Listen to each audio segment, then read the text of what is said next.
Hier soir, le 29 novembre 2022, le groupe terroriste des Eagles a procédé à une prise d'otage au gouvernement. Le Weasel News s'est rendu sur place pour vous commenter les événements, un reportage qui vous est proposé par Alec Bailey, Fu Chang et Dan Livingstone.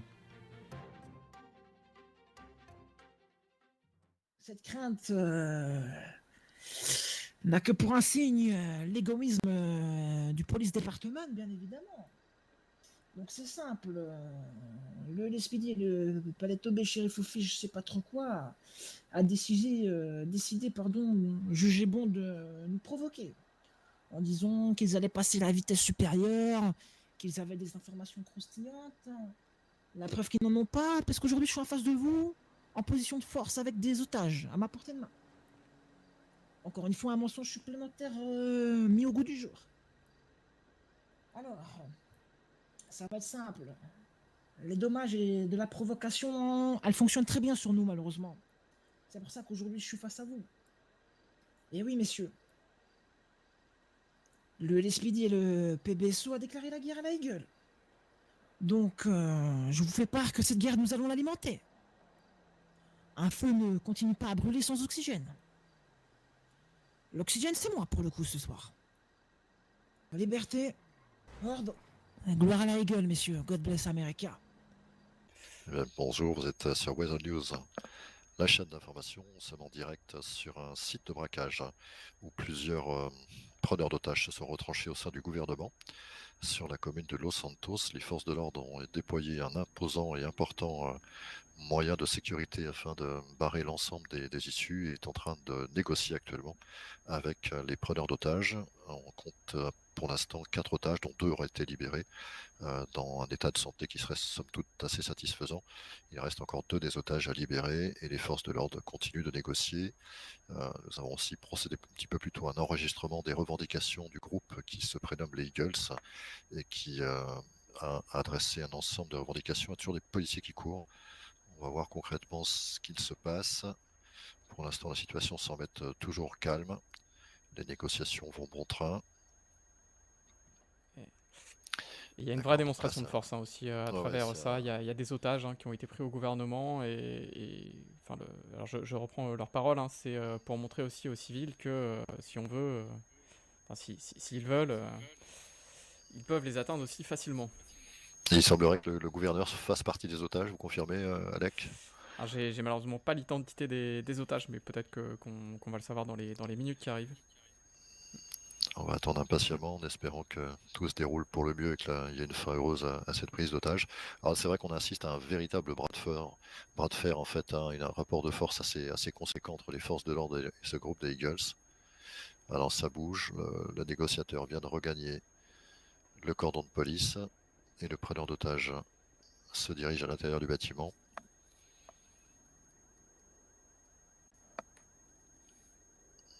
Situation de statu quo pour l'instant, tout le monde est en stand-by.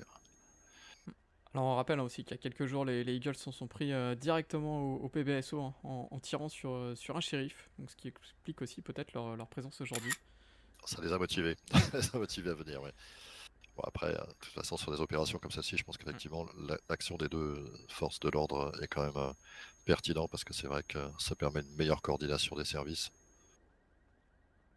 Et c'est toujours agréable de les voir travailler dans des actions concertées comme ça, de façon conjointe. Ça montre qu'effectivement la police sait se coordonner. Ouais.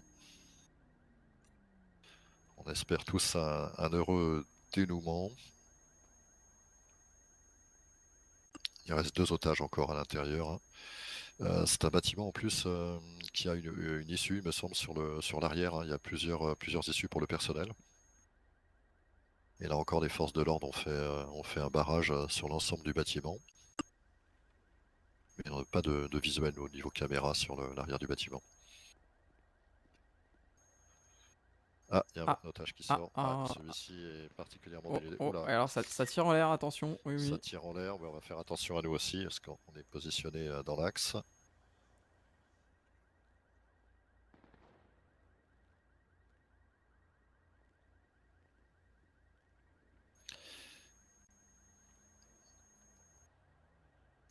Il n'hésite pas à lâcher une rafale comme ça, sans se soucier des citoyens autour, c'est quand même assez compliqué. Hein. Est-ce que Fou, tu peux vérifier sur les plaques des deux sultans, les plaques des photos que je t'ai envoyées il y a 2 jours, s'il te plaît? Ouais. Si tu les as encore, juste pour m'assurer que ça correspond bien, avant que je sorte une ânerie à l'antenne. Ah, dans des circonstances comme celle-ci, après le contact que vous avez eu avec les preneurs d'otages, Alex, je pense que tout le monde sera indulgent. Non, mais il m'a semblé que c'est des voitures que j'ai vues en réparation au Beniz. C'est pour ça que je suis assez surpris de les voir ici. Ah, effectivement, ça serait pour le moins inquiétant et étonnant. 3 libérés. Ouais, d'état. Il y a une plaque, t'es 854 à la fin. Alors, on a trois otages qui sont libérés maintenant. Il reste encore un otage à l'intérieur. Ouais, 854, si, bah ok, on est sur les véhicules qui étaient présents au Beniz en réparation pas plus tard qu'hier, je crois, ou avant-hier. Donc c'est assez surprenant de les voir ici. Une information qui sera très utile à la police.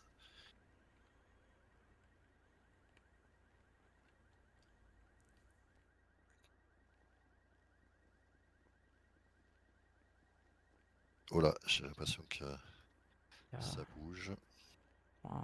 Un assaut peut-être qui se prépare. Ouais, un assaut peut-être en préparation. Oh oui, échange de coups de feu de nouveau. Oh là, ça tire. Ça tire. Ouais, là, ça tire à l'arme lourde, ça riposte dans tous les coins. Oh, il tire par la fenêtre. Oh, ça tire par la fenêtre, en Ouais, la haut police du est en train bâtiment. d'investir le bâtiment. Heureusement qu'on est hors de portée, hein, parce que à moins qu'il y ait un sniper dans le coin, auquel cas. Je vous garantis que j'ai réparé au moins un véhicule là-bas. D'accord, bon à savoir. Oh là là, il y a des échanges de coups de feu à la fenêtre. Ouais. Oh là là, oui. On essaye de vous retranscrire au maximum l'action, mais c'est pas facile de savoir ce qui se passe. C'est très difficile, ouais. Très difficile pour l'instant, on n'a pas de visuel, tout le monde est à l'intérieur du bâtiment, les forces de l'ordre se sont précipitées, ils se sont engouffrés dans un ordre très très précis avec une bonne répartition sur la droite-gauche là. Du coup, je pense qu'ils ont investi la totalité du bâtiment. Espérons que pour l'otage tout aille bien et que pour les forces de l'ordre il n'y ait pas de blessés non plus ni de pertes. Il y a un agent qui ressort. Ah bah c'est Williams.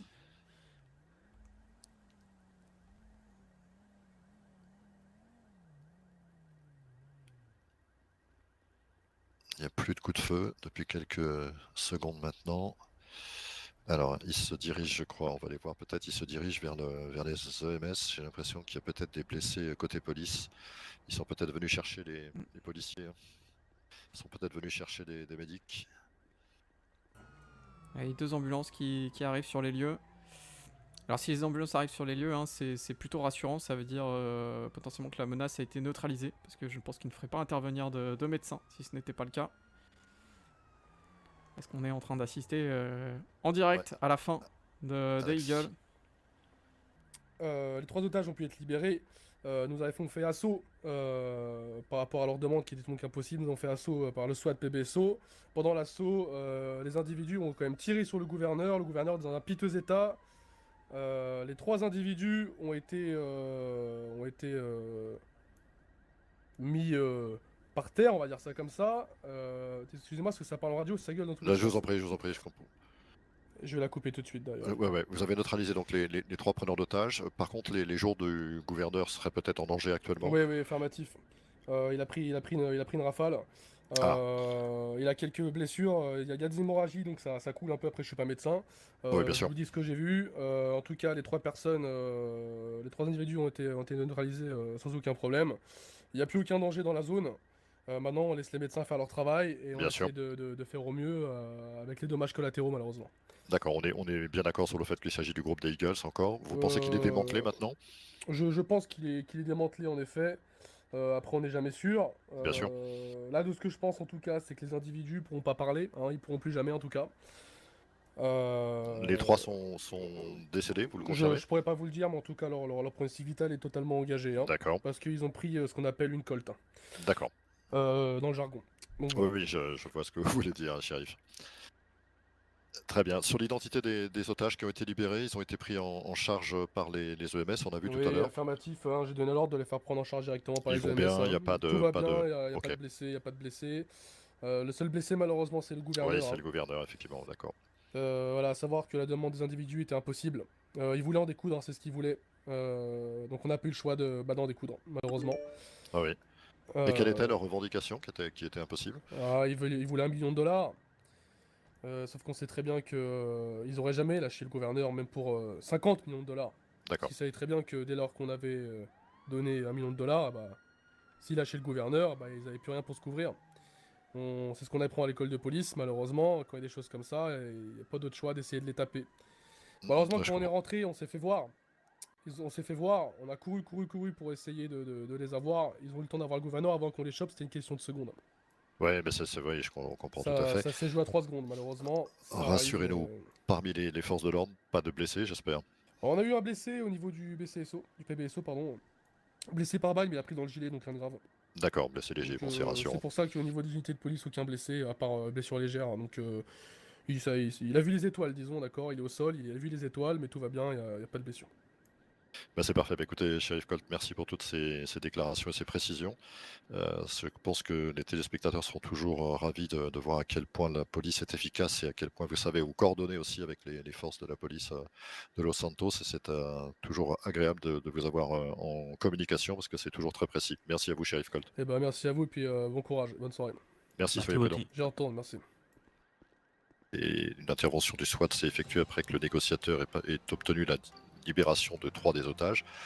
Ils ont dû lancer l'assaut, les revendications des Eagles qui réclamaient plus d'$1 million ne pouvant aboutir. Ils ont lancé un assaut malheureusement pendant lequel une rafale a été lâchée par l'un des preneurs d'otages qui a sérieusement blessé le gouverneur et un des agents a été légèrement blessé par une balle qui a touché son gilet pare-balles. Et par contre, les 3 preneurs d'otages ont été abattus par l'opération du SWAT dès le début des engagements. Voilà, on est toujours sans nouvelles précisément du gouverneur, mais dès qu'on en saura un petit peu plus, on vous tiendra informé bien sûr sur l'évolution de son état de santé, mais manifestement ces jours seraient engagés, donc du coup voilà, croisons les doigts, et pour ceux qui sont croyants, n'hésitez pas à vous rendre à l'église et à brûler un cierge en son honneur, et sinon n'hésitez pas non plus à vous présenter pour les prochaines élections pour lui succéder et continuer l'œuvre qu'il aura accomplie jusqu'à présent. C'était Dan Livingston et Alec Bailey, à très bientôt.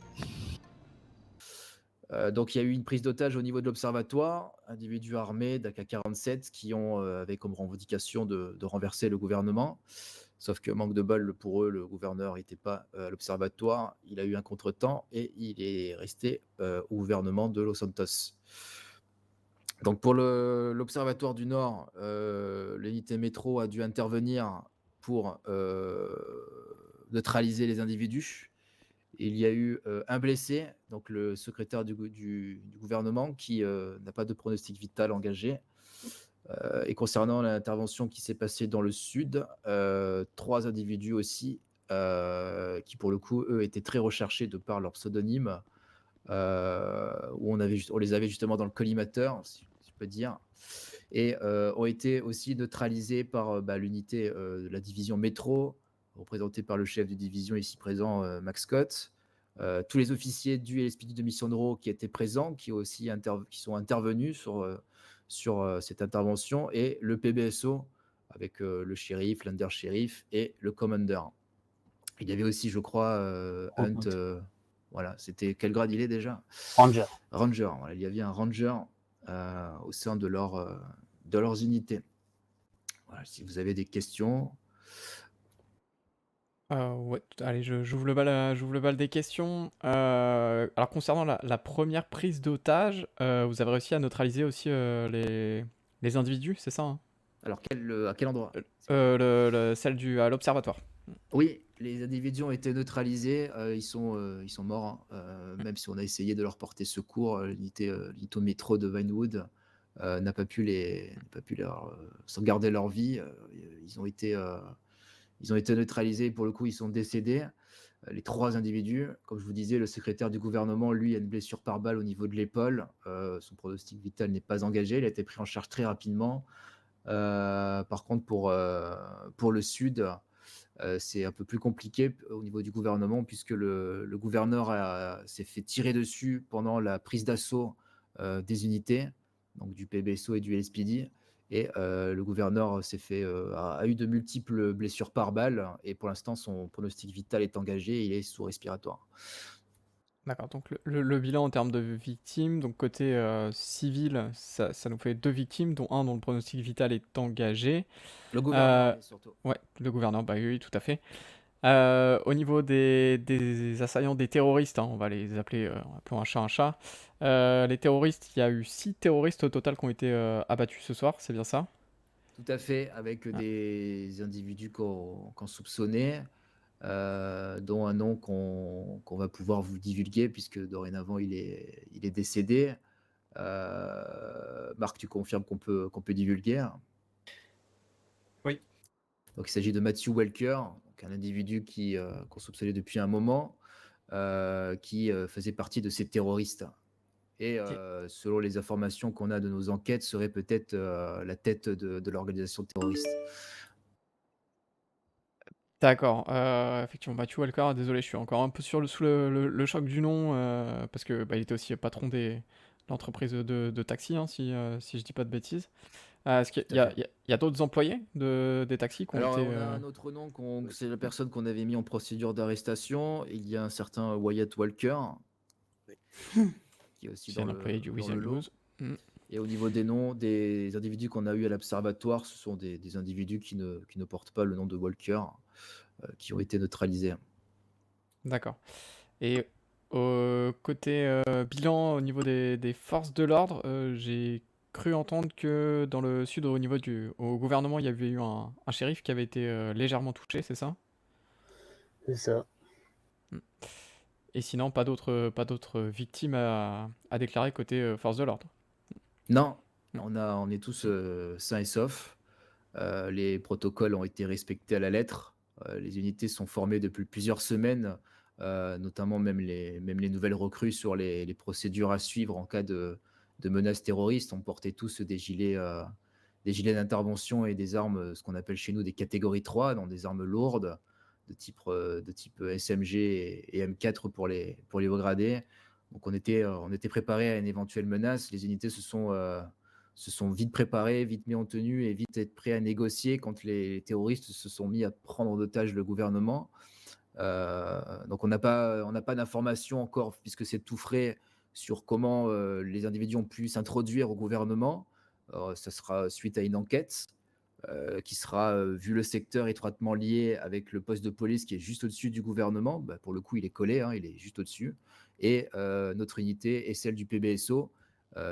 Ces 3 enquêtes étroitement liées donneront suite justement à comprendre comment les terroristes ont pu se pénétrer dans le gouvernement. Est-ce qu'ils ont eu un complice? Est-ce que quelqu'un leur a ouvert la porte? Est-ce qu'ils sont juste venus braquer le gouvernement et puis ils ont réussi à rentrer? Voilà, il y a encore de zones d'ombre. Cependant, ce qu'on peut néanmoins déclarer à l'heure actuelle, c'est que on a neutralisé pas mal de terroristes ce soir.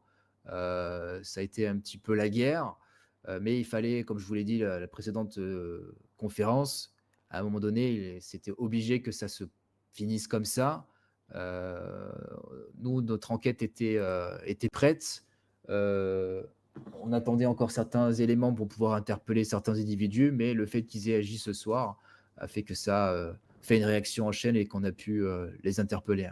Et pour le coup, les neutraliser et rendre hors d'état de nuire des terroristes qui menacent notre beau drapeau américain et l'île de San Andreas. Est-ce que aujourd'hui, là, à ce soir, à date, on peut dire que vous avez démantelé le réseau des Eagles? Alors c'est trop tôt pour le Hmm. dire, parce qu'on ne sait pas combien ils sont. Là, on a neutralisé 6 individus, ça fait déjà beaucoup. Évidemment qu'on espère qu'on a neutralisé au moins les têtes pensantes, hein, entre guillemets, les chefs de parti. On est sûr déjà qu'on a neutralisé un grand chef, hein, qui est le fameux Matthew Walker. Après, est-ce que tous les terroristes sont hors d'état de nuire? Ça, on ne le sait pas encore. Ça fera partie de l'enquête, comme je vous disais, suite au fait qu'ils ont pu pénétrer dans le gouvernement. Et en même temps, on essaiera un petit peu de voir si avec alors bien sûr, c'est une enquête qui va être liée avec le FIB, hein, puisque bien sûr les fédéraux sont aussi sur le coup. donc les US Marshals aussi, parce qu'on nous demande des comptes au département de justice. Donc il va falloir qu'on vérifie avec toutes les enquêtes qui sont en cours, notamment au niveau du FIB, si de leur côté, ils ont encore d'autres personnes qui sont dans la rue, dans la nature. Et puis suite aux 6 individus qu'on a neutralisés, de bien vérifier leur identité. Donc il y en a 2 pour lesquels on est sûr. Sur 6, c'est pas suffisant. Il va nous manquer les 4 autres pour déterminer si tous les membres des Eagles sont neutralisés. On ne sait pas si c'est des individus qui vivent exclusivement en San Andreas. On ne sait pas s'ils vivent dans d'autres pays, s'ils vivent uniquement sur l'île. Donc il va falloir, avec l'aide d'Interpol aussi, par exemple, vérifier que ces individus n'ont pas réussi à s'enfuir, n'ont pas pris un avion, n'ont pas. Voilà, il y a beaucoup d'informations encore qui restent à élucider, et bien sûr, ça ne va pas se faire en une soirée. Peut-être juste pour compléter effectivement, Dan Livingston, Weather News TV, est-ce que vous avez confirmé l'identité, est-ce que vous la connaissez pour l'instant, l'identité de tous les preneurs d'otages qui ont été abattus ce soir? Vous en avez cité 2, mais est-ce que vous connaissez les 4 autres identités? Sans nous les citer, hein, juste pour savoir où vous en êtes au niveau de l'enquête. Alors, je les ai pas. Pourquoi? Parce que ces individus ont été pris en charge par l'hôpital de Sandy Shore. C'est occupé par le capitaine de Vinewood qui doit me transmettre l'information dès que possible. Donc, si je ne l'ai toujours pas, c'est que ce sont des individus qui n'ont pas d'identité sur eux et qui n'ont jamais été interpellés et donc qui ne sont pas facilement identifiables. Très bien. Vous avez précisé que le secrétaire du gouverneur était blessé, que le gouverneur lui-même était entre la vie et la mort.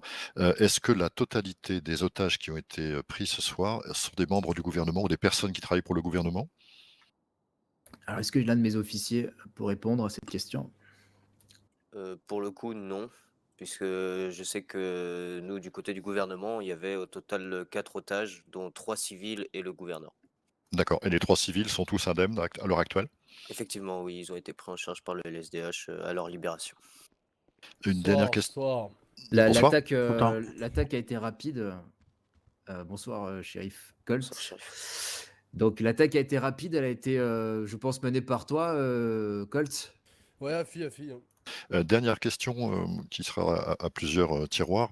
La première, est-ce que vous connaissez le nom de l'éventuelle personne qui va assurer l'intérim au gouvernement pour l'instant, qui vient dans la suite? Est-ce que vous pensez que compte tenu de l'état du gouverneur et du secrétaire du gouverneur, les élections vont être maintenues ou bien vont-elles être accélérées ou reportées? Alors là, vous me parlez un peu de politique, donc je vous cache pas que c'est pas trop mon domaine. Non, mais vous n'avez pas été en contact avec quelqu'un du gouvernement qui assurerait l'intérim Non, en cas où mais le gouverneur soit disponible?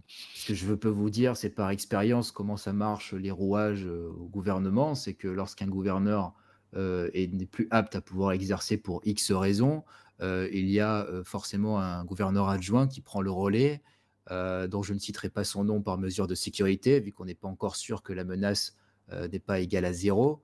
Donc, mais soyez-en sûrs, l'île de San Andreas ne restera pas sans gouvernement. De toute manière, le gouverneur, son rôle n'est pas forcément d'être présent physiquement lorsque des citoyens réclament présence du gouvernement. Comme vous l'avez pu peut-être le savoir, et les citoyens le savent déjà, il y avait déjà l'assistante du gouverneur qui s'occupait de diligenter les ordres du gouverneur et les décisions, ainsi que le secrétaire qui est bien connu dans le sud, qui est Monsieur Evans. Donc ce n'est pas ces 2 individus-là que je cite qui prendront la relève du gouverneur, mais c'est un adjoint ou une adjointe qui doit être déjà sur le coup et en sécurité dans un endroit que je garderai évidemment inconnu, qui doit déjà prendre les commandes, évidemment. Après, voilà, comme je vous l'ai dit, ça reste des informations qui sont politiques et qui nous, en tant que force de l'ordre, on ne peut pas trop s'avancer non plus sur ce domaine. Bien sûr. Merci capitaine pour ces Je vous en précisions. prie. Eh ben écoutez, encore une fois, merci capitaine de nous avoir Merci à reçus vous, God bless. et pour cette déclaration. God bless. Et puis encore félicitations pour la qualité de vos interventions, du coup, j'ai envie de dire, de ce soir. Je tiens à féliciter l'ensemble des membres de forces de police qui ont été diligentés ce soir. Les membres du PBSO, les membres de la police de Vinewood et bien sûr mes unités aux membres de Mission Neuro qui ont été professionnels, efficaces, qui n'ont pas hésité à se mettre en avant, à risquer leur vie pour pouvoir protéger les citoyens et surtout le gouvernement. on restera infaillible quoi qu'il arrive. Quand un officier postule au sein du LSPD, ils savent très bien ce qu'ils peuvent leur attendre. On a même des Européens qui sont venus postuler chez nous, qui n'ont pas forcément l'habitude de voir de la violence comme ça maintenant en Amérique. Donc ils sont préparés, ils sont motivés et ça fait plaisir de voir qu'on peut compter sur ces hommes. Et ces femmes Avec aussi, parce que nous avons aussi une femme au sein du SPD.